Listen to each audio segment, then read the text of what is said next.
There are many things that make Over the Garden Wall one of the most unique shows that I've encountered, most of which I've covered through most of this deep dive series with. The artwork is amazing, giving a sense of lost nostalgia. The character development is deep and showcases the splendid work of the writers. But to add to the list of one of my favorite things about this show, and why I chose to choose it in some of the later episodes of this deep dive series, this episode will be about the incredible music of Over the Garden Wall, and how it affects us as the audience and implements more emotion into the overall story. I've came across so many posts online talking about the artwork and the music of the show and how it replicates each separate episode extremely well, from the time period setting to the emotional state of the characters. Music itself, I think, is a part of escapism, and it's part of our daily lives, I think, so that we can be immersed into a sort of creativity. And when certain music is included into a fictional world, some of us can get deeply involved in the story. It invokes a warm feeling of comfort or moment of courage, and can even give us a sense of inspiration. All of this is included in the music of Over the Garden Wall, both from its instrumental moments and lyrical messages. As most of this deep dive series is laid out, I'll be going through each episode in order. This time I'll be talking about the overall background music and how it invokes certain emotions for us as the audience to be better gripped into the story. Additionally, I'll be reading off the lyrics of the songs and how it affects the characters, or how it tells specific stories depending on the setting of the episode. Of course, before getting into all of the episodes and dive back into the unknown, let's go over the lyrics of the opening scenes, the intro that we know all very, very well, I would assume. But the lyrics of the opening scenes go as follows. Led through the mist by the milk light of moon, all that was lost is revealed. Our long bygone burdens, mere echoes of the spring. But where have we come, and where shall we end? If dreams can't come true, then why not pretend? How the gentle wind beckons through the leaves as autumn colors fall, dancing in a swirl of golden memories, the loveliest lies of all. I really enjoy these lyrics as it basically tells of how Wirt and Greg enter into the unknown in a way, and also how the inhabitants are still there and why their settings are so unique in each chapter. Led through the mist by the milk light of moon could possibly translate to how Wirt and Greg entered into the unknown. It was on Halloween's night when they climbed over a cemetery wall and where they tumbled into an icy pond. So that's a little insight, I guess. As for the many inhabitants of the unknown, the lines of all that was lost is revealed, our long bygone burdens, mere echoes of the spring, but where have we come and where shall we end, can all be interpreted as the various time settings in the episodes. Our long bygone burdens can represent all the occupations that everyone has, and the lines of where shall we end can be a question of how our life stories, or how our regular stories that we create can end. There could be multiple endings. There can be multiple interpretations of these lines, I think, and that's what these series is all about. Lastly, I think the lines of, if dreams can't come true, then why not pretend, is such a great piece of advice, at least I think personally. If our dreams can't actually, come true, especially with most of our, the working class and stuff like that, then why not make up stories that we can escape into? Forget about our daily, busy lives of working day after day and jump into a great story with incredible characters that have traits similar with us, or, maybe the same with so many of us. Or during our long days of the week, kind of like what I do, we're still able to distract ourselves to get through the day. I really think that so many of these lyrics are insightful for so many of us. Now let's begin with episode 1, as usual, with the Old Grist Mill. The more I rewatch the series, the more I love the first episode, more than some of the others. The eerie setting of the unknown is immediately shown to us as a perilous place to venture through. Sounds of small noises in the dark forest, mixed with ominous sounds, makes the unknown a scary place to randomly stumble upon, especially for Wirt and Greg. Their technique of adding, whispery vocals with instruments can make some of the settings of the unknown all that more creepy. Even seconds of chilling music can make the difference. We get to listen to that during the first episode as Wirt and Greg wander through the woods. Surprised by the woodsmen, the music when they enter the gristmill is actually a warm and welcoming theme by a piano. It's a great demonstration of how random and opposite the unknown and its inhabitants can be. One moment there's danger and the fast-paced themes pick up, while another moment it can be quiet and pensive, where the themes are thoughtful and insightful. All this can be picked up by instruments alone, as it plays behind extremely well-thought scenes of great artistry. Now, there are no songs with lyrics, I guess, so to say, from the first episode, but the music evokes multiple senses of emotions: fear, mystery, surprise, comfort, and slight recognition. Overall, an incredible way to introduce an amazing show. Getting comfortable into episode 2, Hard Times at the Huskin Bee, the setting's music is very pastoral, with violins and fiddles playing together while the Pumpkin Pilgrims sing their small town chants, reminding them of pleasant times in unison under one roof, which of course has the massive maypole where Enoch, their leader, presides and rules over them. The orchestral side of Over the Garden Wall definitely brings that lost nostalgia to us as an audience, drawing our emotions to times when we probably weren't even alive, depending on how old we are and things like that, but the sensations are still there. In this second episode, we get the senses of exploration, mystery, fear, and surprise all in those 11 minutes. And what better way to express these emotions with incredible music? Entering the barn, joining the Pumpkin Pilgrims, and meeting Enoch is a sight to behold. But let's get into the words of what the Pilgrims were saying and some possible insight to what their lovely voices were singing. "Oh, hie thee forth over golden mead. Yon is the maypole set, a ribbon to wind thy soul and to bind love to thy breast. From flesh removed our chalk footfall tempers this holy ground, where timeless spirits meet round the heart of Pottsfield town."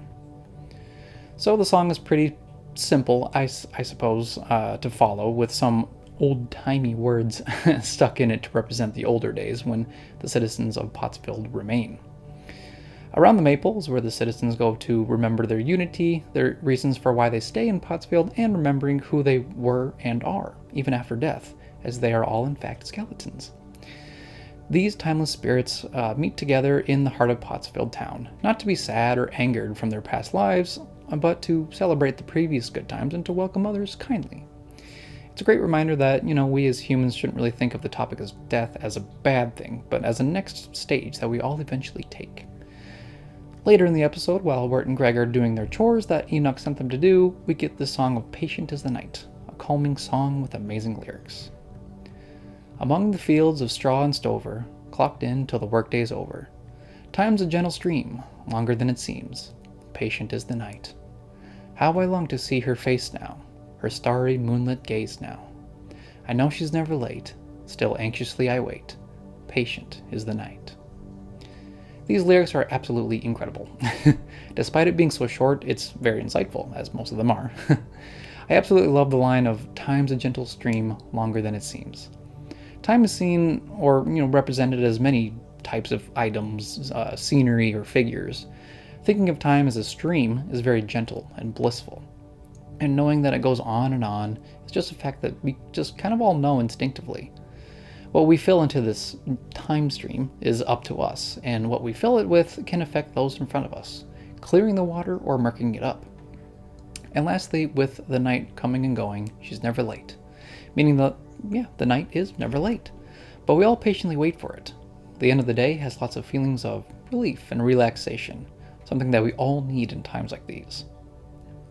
Skipping over to episode 3, Schooltown Follies, we get to see a more jovial setting. A one-room schoolhouse in the forest, but where Greg decides to skip out on school for the day. Of course, as Wirt and Beatrice go inside, Wirt is immediately scolded, but because of his defiance against Beatrice, he lets basically anything happen to him. Miss Langtree, the teacher that is in charge of a bunch of animal students dressed in simple outfits, is the one to sing the first song of the episode, where she demonstrates her regret of trying to, date Jimmy Brown, which is still her fiancé. Of course, being a teacher, her song includes a few teaching topics, like having the alphabet being an acronym for certain words and her inclusion of metaphors. All these topics revolve around her deep regret. Since this song is kind of long in its entirety, I'll include the first few lines, at least the ones that we as the audience listen to during the show. "A is for the apple that he gave to me, but I found a worm inside. B is for beloved, that I called to him before he left my side. And see what he did, that's D. Did it to poor old me.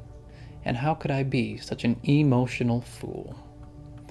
Again, it's simple to, follow through these lyrics, and if you want to, listen to the full song, you definitely can, because I know that it's out there somewhere. Learning about all these emotions of Miss Langtry and her sadness with Jimmy Brown. She not only seems to regret her decision, but as she says in the line, how could I be such an emotional fool? She misses him more than anything, since she still calls him her beloved. Additionally, while she still plays the piano, later on in the episode, a portrait of Jimmy is still hung on the wall. During this scene, we also get the song of Potatoes and Molasses, sung by our very own Greg, who only wants to have a little fun while he waits for everyone else to be fed. And this song goes as follows. Oh, potatoes and molasses, if you want some, oh, just ask us. They're warm and soft like puppies in socks, filled with cream and candy rocks. Oh, potatoes and molasses, they're so much sweeter than algebra class. If your stomach is grumbling and your mouth starts mumbling, there's only one thing to keep your brain from crumbling. Oh, potatoes and molasses, if you can't see 'em, put on your glasses. They're shiny and large like a fisherman's barge. You know you've eaten enough when you start seeing stars. Oh, potatoes and molasses, it's the only thing left on your task list. They're short and stout, they make everyone shout for potatoes and molasses. Obviously, as we follow along the story of the two brothers in the unknown, we see Greg in the more whimsical and random brother in this song, and, it's no exception. It still ties along with the story, and even with the schoolhouse, with the lines of much sweeter than the algebra class. Even though he's singing along with Miss Langtry's instrumental, which is more upbeat than her usual somber tone. I just like to think of this song as a positive, uplifting one, where Greg wants to lift the spirits of the sad animals so that they can see that they do have skills to use and perform, especially with instruments of their own. When they see that even food as bland as potatoes and molasses can be sung about, their creativity shoots through the sky. And I think there's a good reminder for us too that inspiration can spark and spread at random times, and we should try our best to influence others for the better. Maybe we can't save the day like Mert and Greg, but at least we can make someone else happy for the time being. Alright, on to episode 4, Songs of the Dark Lantern. Like a lot of my episodes, this episode seems to be the turning point of the adventure, whether it's through the environment, speech, or the threat of the beast becoming suddenly aware to us as the audience. As for this one, though, it'll be a little longer segment because the episode is basically focused on the songs of all the people in the creepy tavern that Wirt, Greg, and Beatrice find in the middle of the night. Upon entering, the music that's played is a simple, droning theme, including some woodwinds and strings mixed with some whistling. It's a good down-tempo beat while everyone else is talking, eating, or soaking in the ambience of the place. Once the tavern keeper rudely throws out Beatrice and introduces everyone in the room, we get to the very popular song among Over the Garden Wall community, the Highwayman song, which he sings in a very gruff voice. I'm the highwayman. I make ends meet, just like any man. I work with my hands. If you cross my path, I'll knock you out, drag you off the road, steal your shoes from off your feet. I'm the highwayman, and I make ends meet. Although the dancing he does is silly and quite memorable, the points serve a point to the time setting. It's a common thing that thieves have been and probably always will be around. Working with someone's hands can mean many things, whether it's for good or bad. Obviously with the highwayman, a traveling hitchhiker of sorts, he basically steals what he needs to survive. The tavern doesn't mind him, and it's just the place he needs for a good rest. Once he sings his song, Wirt and Greg get something to eat, and after Wirt sees the toy maker sitting a fire, telling him that he needs to go meet Adelaide. The toy maker mistakes Wirt's words as Wirt falling in love with a girl, where our next song, a courting song, takes place, and where we get to see all the occupations where the people have within the tavern. Write a loving letter, boy, that swoops and sweeps and curls. Calligraphers are just the thing to help you win your girl. Then you'll need to dress up smart, the tailor's here by chance. He'll stitch your trousers, hole your belt, in fine couture of France. Your shoes, my goodness, how they're worn, but you're too young to know. Nothing courts a woman's scorn more than scuffs on the toe. The cobbler can attend to that. Meanwhile, you must have cake. The baker and patissier need work for goodness sake. And then there goes the hi deedly dum to dum today. What a merry time we'll have upon your wedding day. There's work for all when little boys get married. That pointy cone upon your head, you can't be wearing that. The milliner, he'll fix you up with a proper high silk hat. The bride, of course, you'll need a dress. On that we must agree. The seamstress, my young lover, oh, how grateful she will be. The rings, by gum, did I forget? Well, that's my favorite part. The vows, the whole romantic mess, now that's a jeweler's art. And as you see, our handiwork is yours if you're inclined, but our livelihood's at stake, so don't go and change your mind. What a merry time we'll have upon your wedding day. There's work for all, the little boys getting married. So here we have a longer song, but it demonstrates the importance of what people did as their living occupations. Each one is able to fit their skills for specific events, in this case I would say a theoretical wedding. There's the cobbler, the baker, the patissier, the milliner, seamstress, jeweler, and of course the one singing the song, the toy maker, wherever he fits in the wedding, probably just like a really great decorator or something like that.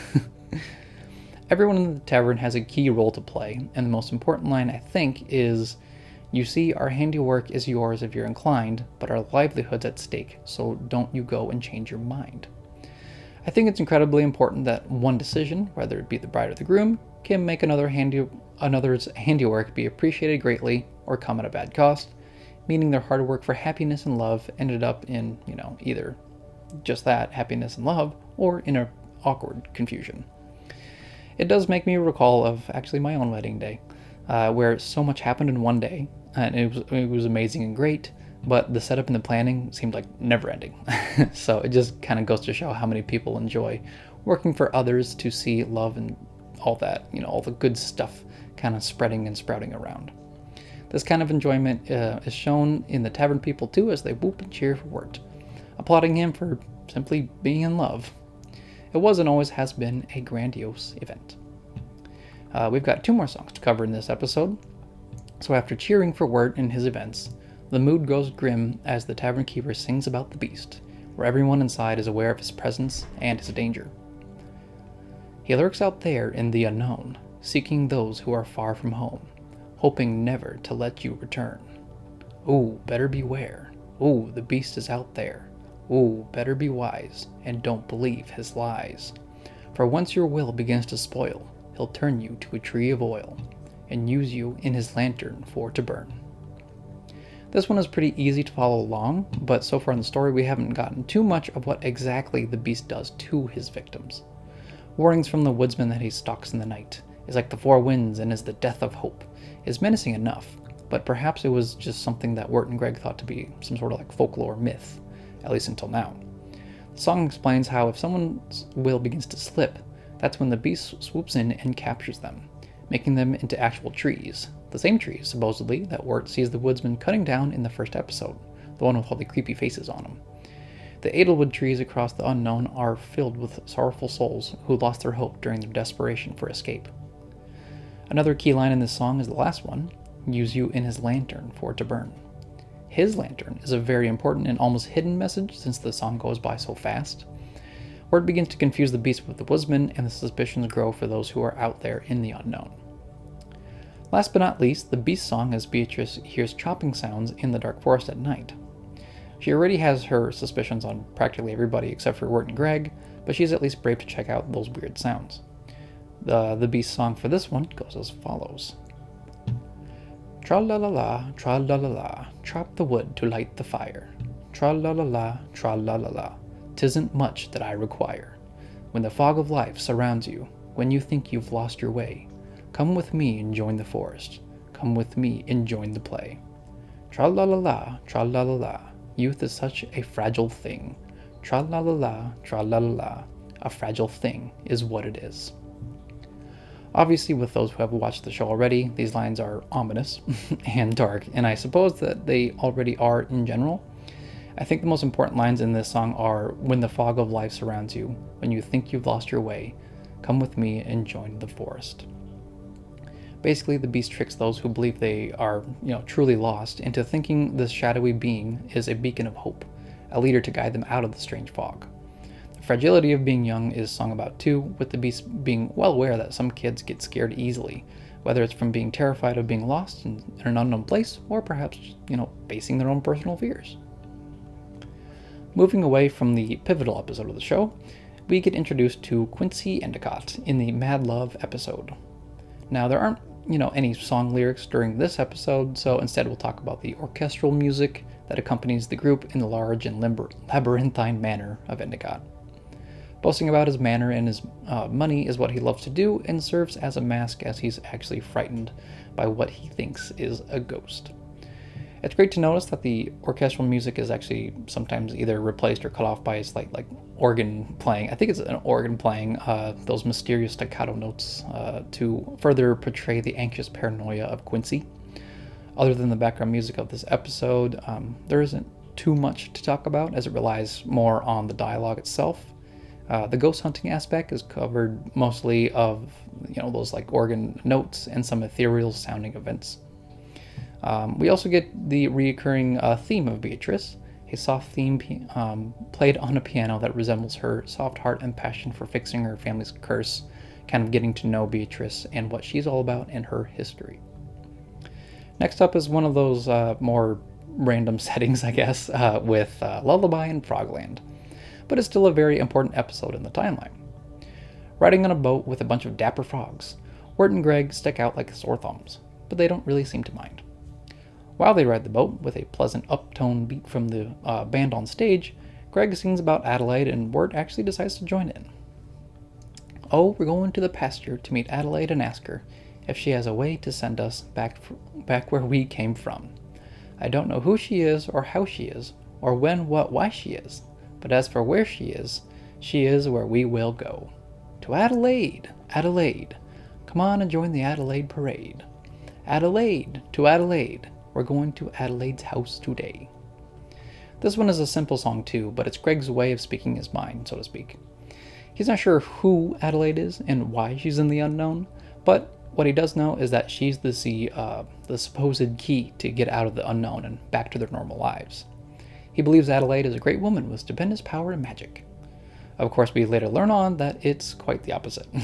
But before discovering the secret of Adelaide, Wirt, Greg, and Beatrice end up in a disguise as a poorly uniformed frog to join the band in front of all the other frogs. This is where we get the serene and peaceful song where Greg's frog suddenly sings as the band continues playing in a gentle swoon.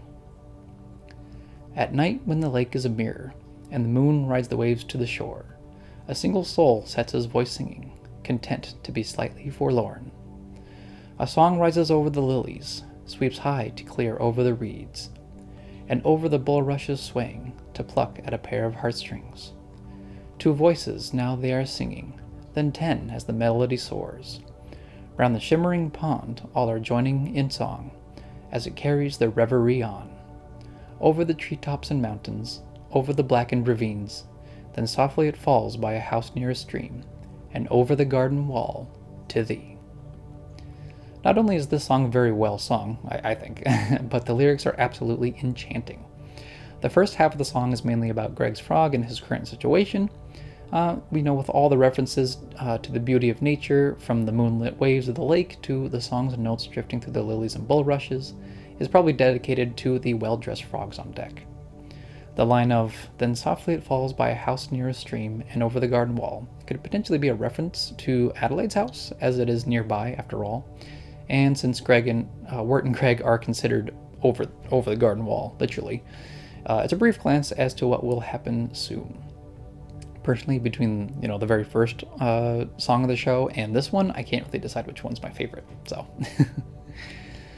beginning with episode 7, "The Ringing of the Bell," the music is almost like depressive, with light piano representing not just the gloomy weather but the moods of both Wirt and Beatrice, as Wirt thinks that she betrayed them to Adelaide, who ended up being a witch trying to ensnare them. During this episode, there's really only one song that's sung, while the rest of the background music is either ominous and dark with orchestral notes or included with ethereal sound effects like in episode 5.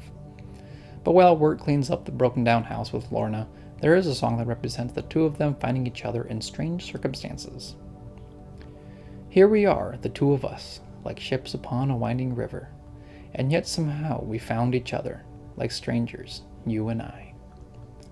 It's another short song, and it tells of how they wandered into each other's lives, even if it's for a brief moment. I enjoyed this duet between the two of them. It's a sort of young love that makes the audience pause from the overall darkness and focus on a shred of light that's found in an odd place. Otherwise, the background music shifts back to long notes of mystery and dread, especially when the evil spirit possesses Lorna and chases Wirt and Greg away.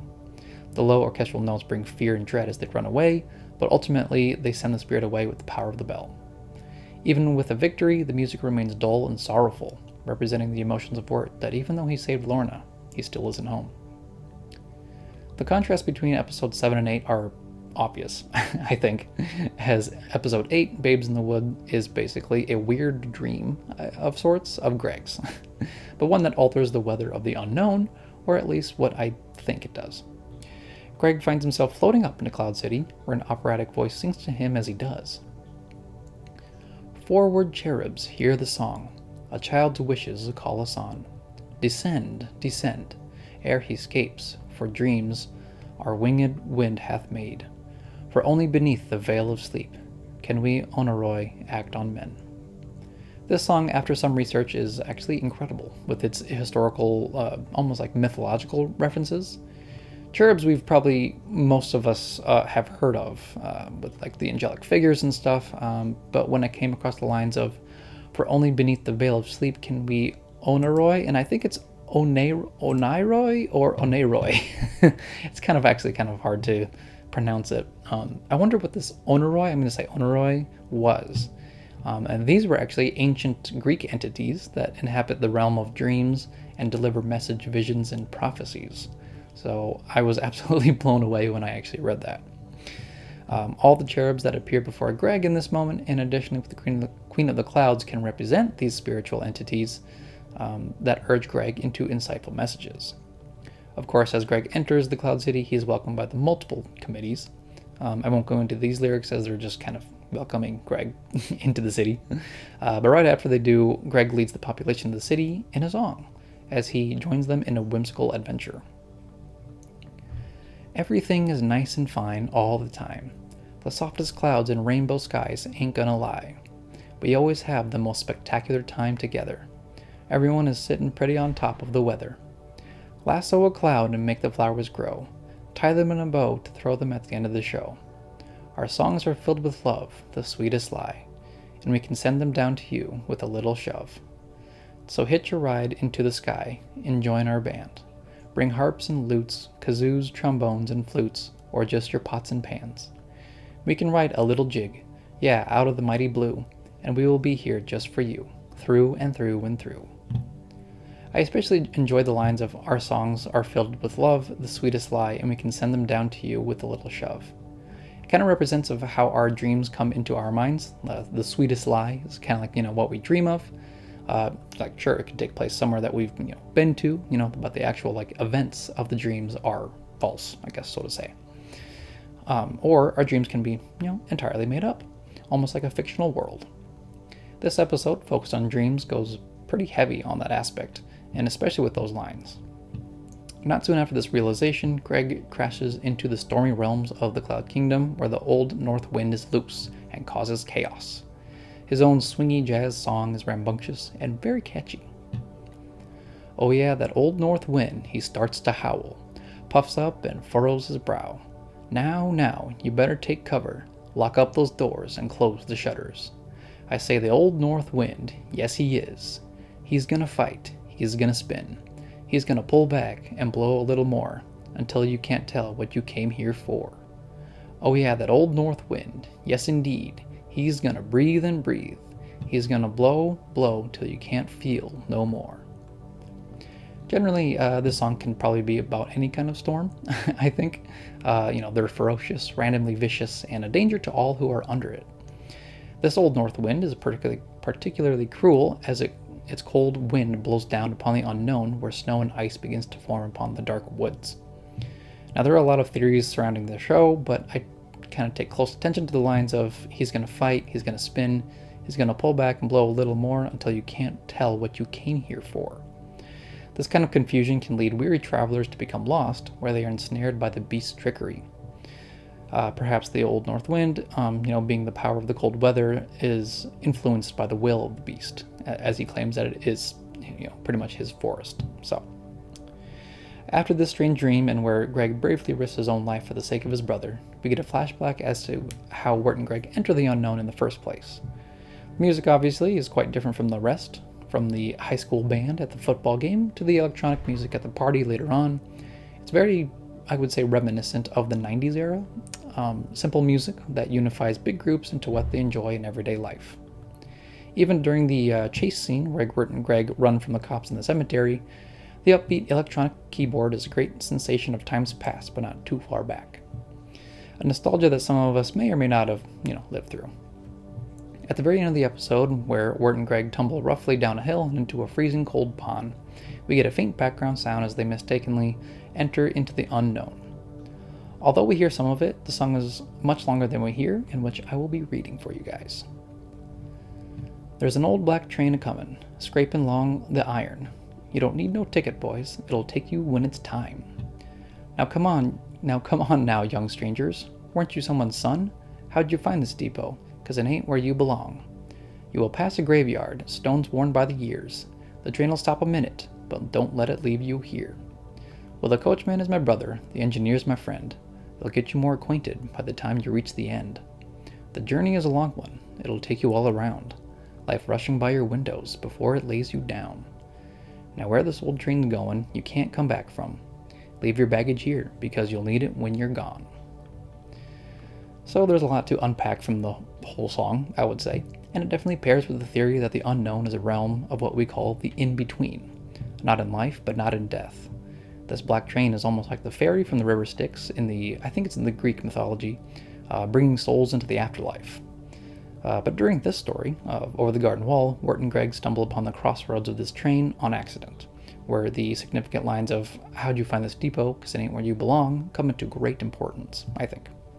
This accidental tripping into this strange realm isn't Wirt and Greg's fault, but they definitely don't belong there. Apart from those lyrics, I enjoy the lyrics of, now where this old train's going, you can't come back from. Leave your baggage here, because we'll need it when you're gone. This black train supposedly, brings people to the afterlife when they're, truly gone. And those that pass on don't really need their material possessions when this happens.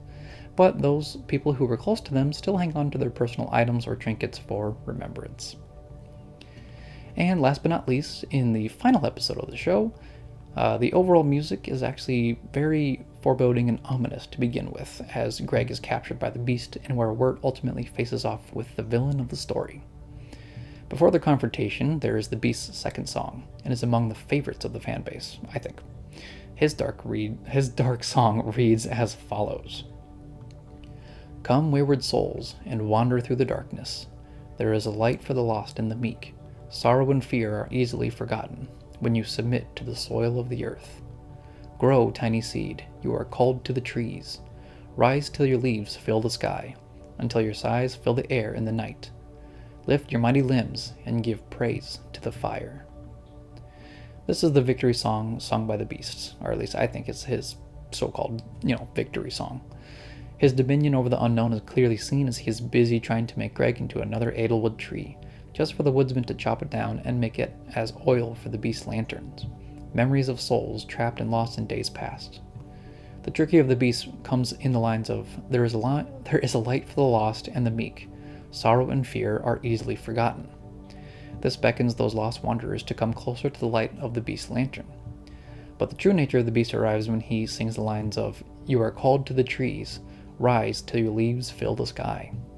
This makes it seem that once a person's soul is trapped to the beast's rule and will, they'll stay in the woods, where their sorrows grow as tall as the trees. Finally, the last line of, give praise to the fire, is such a ominously dark line of the song, as we know that the woodsman chops down the trees and grinds them to become fire for the lantern. Does this mean that these lost souls are gone forever, sent to the dark side of the afterlife by the beast? I suppose I'll talk probably more about that with the next and final episode, the theories of the unknown and the overall thoughts of the show as a whole. So, overall, music and songs include so much emotion, tying them to each of the episodes and to every character. Not only does the dialogue of this show represent so much of what the story means to each character, but the lyrics add so much more depth. It tells of the history of the unknown and its inhabitants. It showcases the ups and downs of emotions, and mostly I think it makes us as the audience return to the show again and again. It stirs up a comfortable nostalgia, a return to a grim escapism with a strange sense of familiarity. So I think just, and that's kind of like all I have for now, so let me know what you think about the incredible music, themes of Over the Garden Wall, and its extreme importance of the show, because I believe that there is so much that can be unpacked, and this is kind of like everything that I've kind of dug into the background themes of what the songs can be about. If I might have missed something, just let me know, because I always love talking about Over the Garden Wall. If you guys can't already tell, I have a whole playlist for it, so if you guys want to go back before I get into the finale of the deep dive series, it would be greatly appreciated. And you can also check out the actual audiobook that I made of Over the Garden Wall.